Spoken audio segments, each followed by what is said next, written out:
मैंने बताया था इलेक्ट्रिक करंट को किसके द्वारा रिप्रेजेंट किया जाएगा, कैपिटल आई।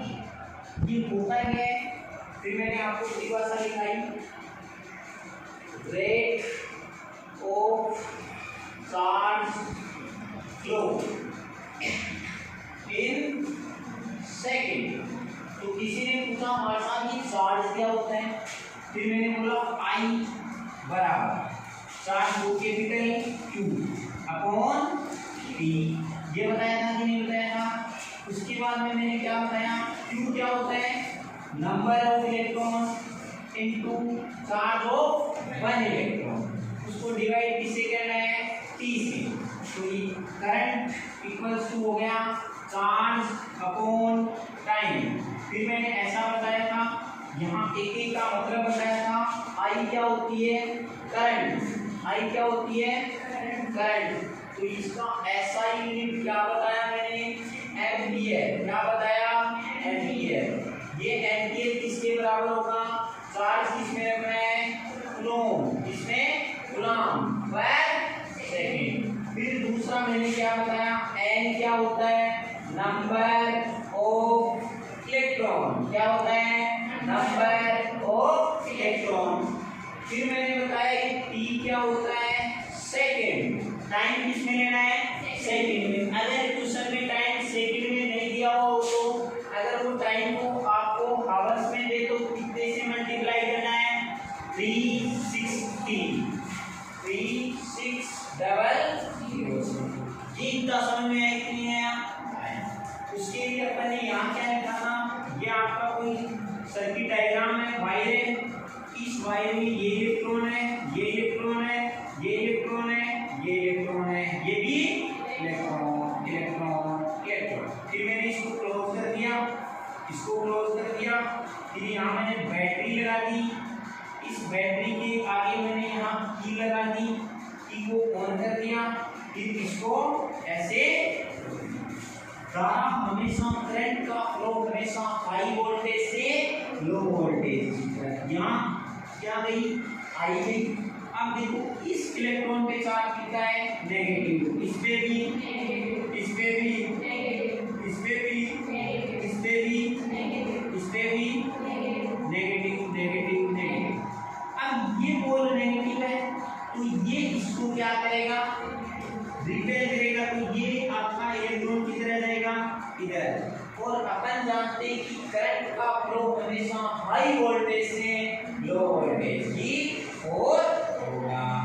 अब आपके एक न्यूमेरिकल दिया गया है, न्यूमेरिकल कौन सा है, न्यूमेरिकल नंबर कितना है, 11.1। एक करंट को 0.5 एम्पियर कितनी करंट दे रखी है, एक बार बंद कर, 0.5 ampere, 0.30 drawn by a filament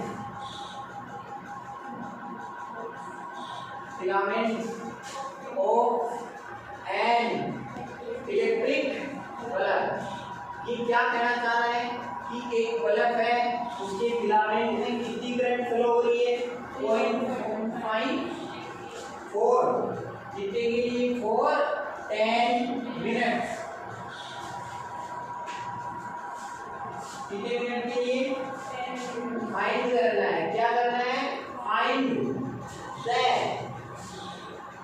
moment amount, कितनी amount of electric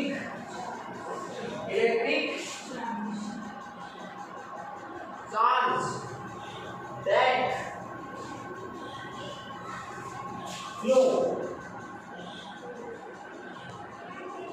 flows through the circuit।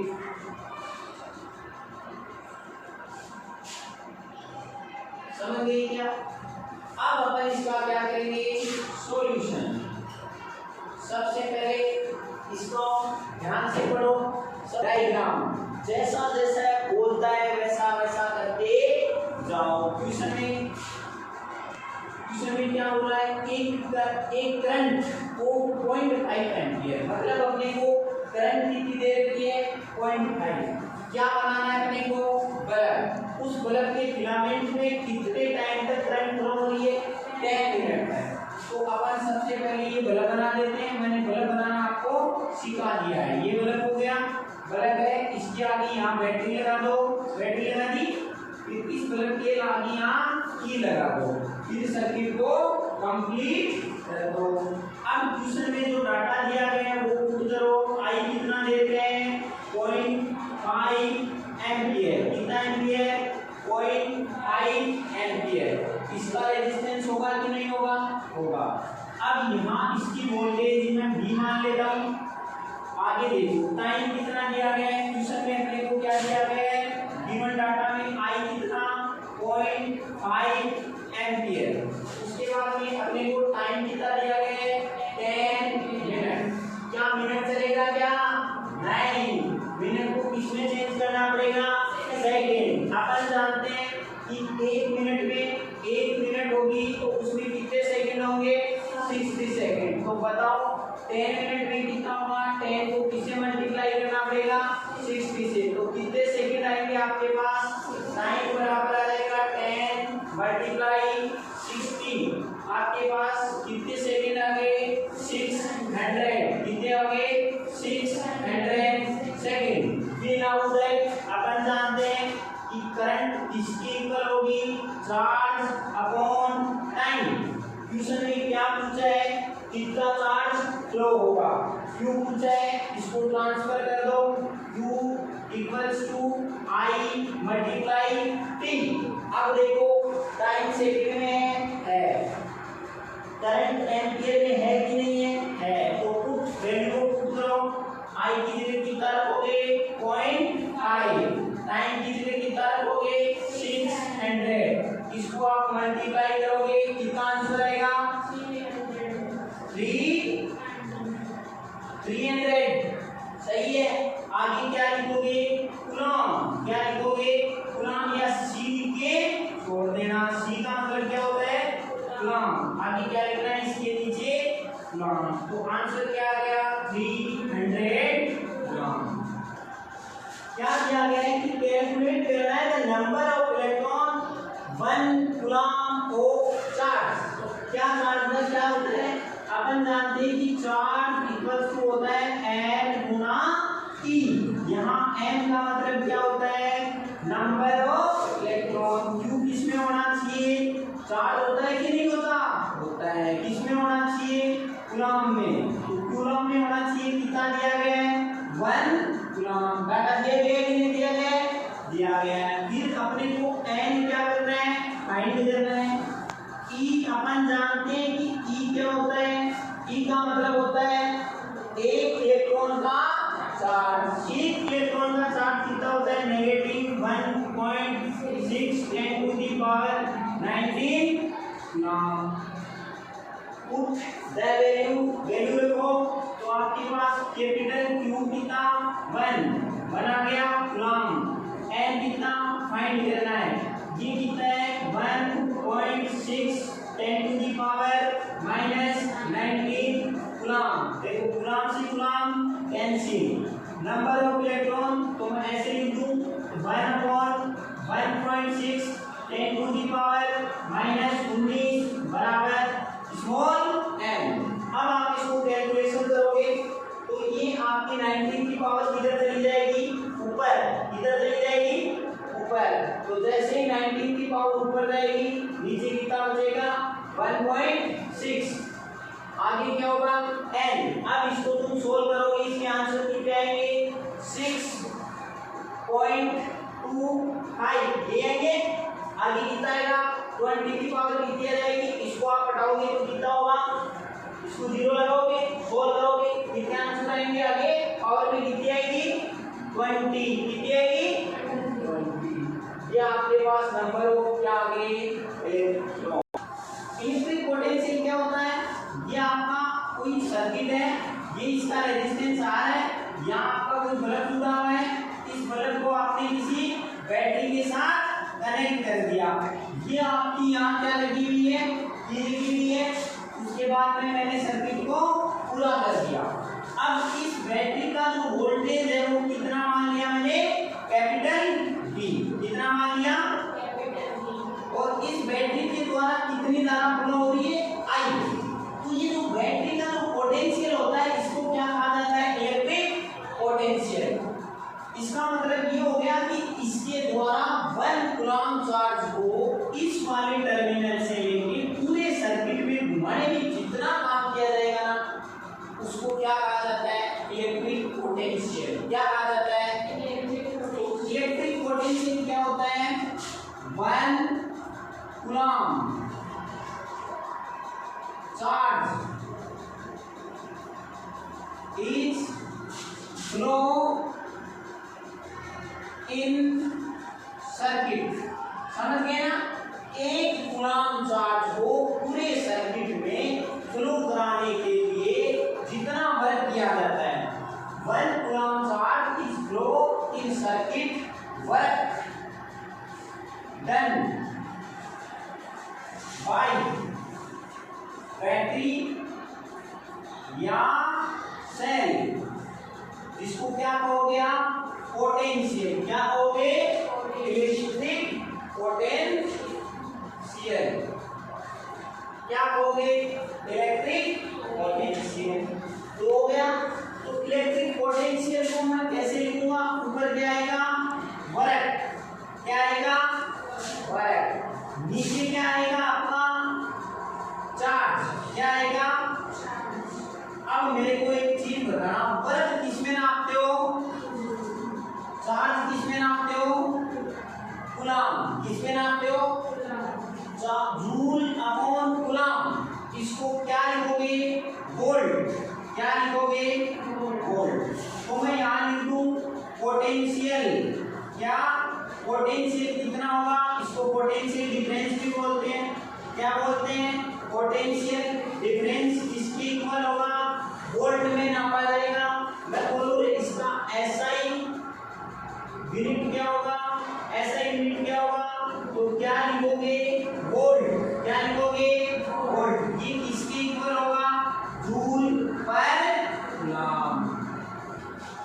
Work done is, मतलब वर्क पूछ रहा है, आपने को चार्ज दे दिया। चार्ज कितना दिया है अपने को, कितना दिया है, अपन करेंगे इसका सॉल्यूशन। चार्ज कितना दिया है, 2 कूलम्ब। और उसके बाद में पोटेंशियल डिफरेंस वो कितना दिया है, डेल्टा वी कितना दिया है, या भी लिखूं, डेल्टा वी लिखते हैं। कितना दिया गया है हमारा, वोल्ट। और अपन जानते हैं कि जो पोटेंशियल डिफरेंस होता है ना वो कितना होता है, उसका सूत्र क्या होता है, पोटेंशियल डिफरेंस किसके इक्वल होगा, वो होगा वर्क अपॉन चार्ज। किसके इक्वल होगा, वर्क अपॉन चार्ज। तो अपने को क्या पूछा है, वर्क। इसको मल्टीप्लाई करो, वर्क को इधर ले आओ, तो वर्क किसके इक्वल हो गया, पोटेंशियल। किसके इक्वल हो गया, पोटेंशियल। मल्टीप्लाई कर दो चार्ज से। अब क्वेश्चन में आपको पोटेंशियल कितना दिया गया है, 12 वोल्ट।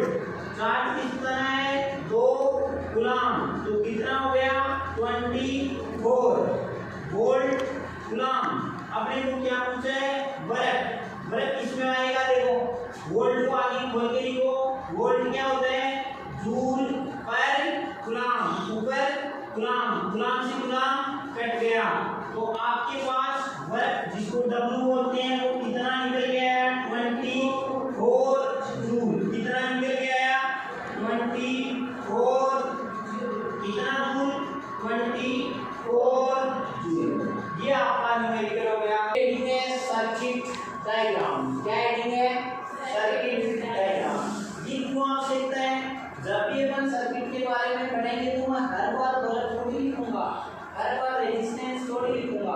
उसको मैं आर लिख दूंगा, उसका सिंगल बना दूंगा, उसका सिंबल बना दूंगा। मैं अलग थोड़ी लिखूंगा हर जगह। क्या लिखना पड़ेगा उसकी जगह, उसकी साइन लिख दूंगा। तो ये आपको जो लाइन की सिंबल दिएगी याद रख लें। पहला सिंबल किसका दिया गया है, सेल का। सेल का सिंबल क्या होता है, एक कौन सा टर्मिनल होगा, पॉजिटिव। दूसरा कौन सा होगा, नेगेटिव। पॉजिटिव